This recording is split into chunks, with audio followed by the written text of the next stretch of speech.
মির্জা আব্বাস হচ্ছে একটা ব্র্যান্ড। ঠিক আছে, জি, জি, মির্জা মির্জা আব্বাস আব্বাস একটা ব্র্যান্ড। মির্জা আব্বাস নিয়ে যা তা কথা বলতে পারবেন না, সাবধান। আপনারা বলেছেন নাকি সব মির্জা আব্বাস পাস করে নাই, উনি পাস করে গেছে, পাস হয়ে যান। হ্যাঁ, 7টা ভোট আপনার হয়ে গেছে, হয় নাই, এত কেন লাফালাফি? হয় নাই, আবার বলতেছেন চুপ চুপ হইছে, কেন এত লুকোচুরি হইছে? আকাশে চাঁদ উঠলে তো দেখবে, আকাশে চাঁদ উঠলে সবাই দেখবে। মির্জা আব্বাসের সমতুল্য কেউ হতে পারবে না, সেটা বলেন। বুঝতে পারছেন? আপনি কেন এরকম করতেছেন? কে আপনি? কেন অপরাধ করতেছেন? কেন আমরা চুপ করে যাই? আমরা কেন প্রতিনিধি হয়ে এখনো আছি? কেন? কারণটা কি? একজন করে আমরা একজন করে উনি একজন করে আছে। মির্জা আব্বাস আর কোথায় উনি? আমরা যে বারবার মির্জা আব্বাস বলেছি, এটা কি আপনাদের গায়ে লাগছে? না, আমাদের গায়ে লাগবে না।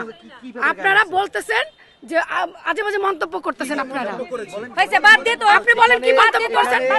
আমাদের কানে আসতেছে বিদায়। আপনারা চুপ চুপ চুপ চুপ কেন বলতেছেন? কেন বলতেছেন চুপ? কেন বলতেছেন? আমরা বলেছি, আপনারা বারবার আমাদেরকে হুমকি দিয়ে যাচ্ছেন। আমরা কেন আপনাদের হুমকি দিব? আমরা আপনাদের ভাইসা আসছে নাকি? সাংবাদিককে ভাইয়া, এই যে ভাইয়া প্লিজ, এই যে ভাইয়া, এটা কি ধরনের কথা? এটা সাংবাদিক, এটা সাংবাদিক। না না না, এটা কিভাবে সাংবাদিক? তো বের করে দেবো, বের করে দেবো। এটা কোন ধরনের কথা বলছেন? প্লিজ ভাই, প্লিজ, এটা ল্যাঙ্গুয়েজ হতে পারে না একটা মিডিয়া পার্সন। প্রথম বলছে সব করে বের করে দেবো সাংবাদিকদের। আচ্ছা ভাই, ঠিক আছে ঠিক আছে ঠিক আছে ভাই, আর তারপর আমাদের একটু সঙ্গে হওয়া উচিত ভাই। এভাবে বলতে হয় না ভাই, আমি সাংবাদিক।